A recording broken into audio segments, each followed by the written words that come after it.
Russia strongly reacts after the U.S. decides to send cluster bombs and ammunition to Ukraine. Sending cluster bombs and ammunition to Ukraine is seen as an admission of failure by the U.S. and its allies, stated Russian ambassador to the U.S. On July 7, U.S. President Biden and the Pentagon confirmed that the U.S. would send cluster bombs and ammunition to Ukraine.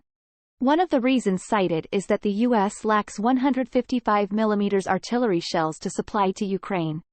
From Washington, Russian ambassador to the U.S., Anatoly Antonov, criticized the U.S. decision. Antonov believes that providing cluster bombs, a type of weapon banned by over 100 countries, is a desperate effort by the U.S. to prevent Ukraine from failing. Supplying cluster bombs is an act of desperation. This move demonstrates the impotence of the U.S. and its allies, Antonov told the press. They do not want to acknowledge their own failure and the failure of Ukraine when attacking areas controlled by the Russian military. Therefore, they are implementing new insane measures, Antonov said. According to Antonov, the U.S. is provoking Russia and escalating tensions in the conflict in Ukraine. This brings humanity closer to a new world war. Due to the U.S.'s mistake, the risk of innocent civilians being harmed by submunitions and cluster munitions will persist for many years, Antonov warned, stating that the U.S. is turning a blind eye to civilian casualties. The U.S. and Ukraine have previously accused Russia of using cluster bombs in special military operations, but Moscow has denied this. On July 7, the Pentagon announced the 42nd Military Assistance Package for Ukraine. This aid package is worth $800 million and includes cluster bombs, anti-aircraft artillery shells, armored vehicles, and anti-tank weapons.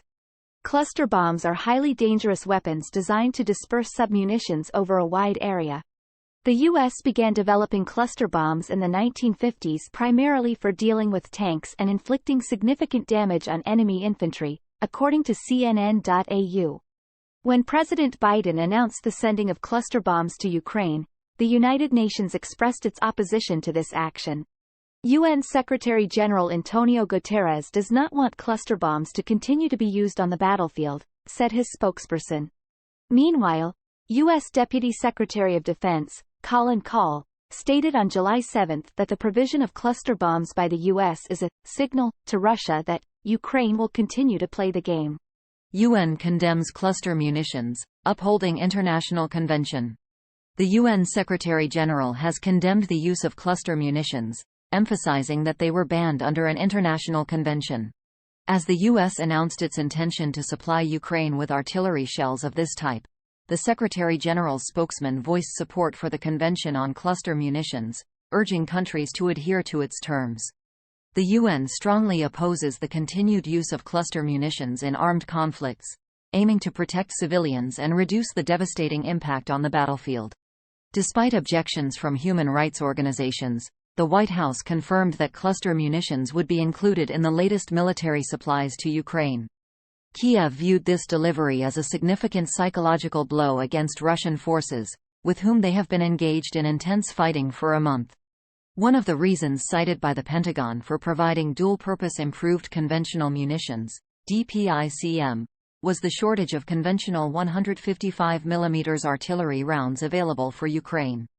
Critics, including Human Rights Watch, highlight the dangers of cluster bombs due to their high rate of unexploded ordnance, which continues to pose risks to civilian lives long after conflicts end. The Convention on Cluster Munitions, which took effect in August 2010, prohibits the use, development, production, and transfer of these munitions. Signatories, including many NATO members, have pledged to never employ cluster munitions or support their use. However, the convention has not been ratified by the US, Ukraine, or Russia, among others.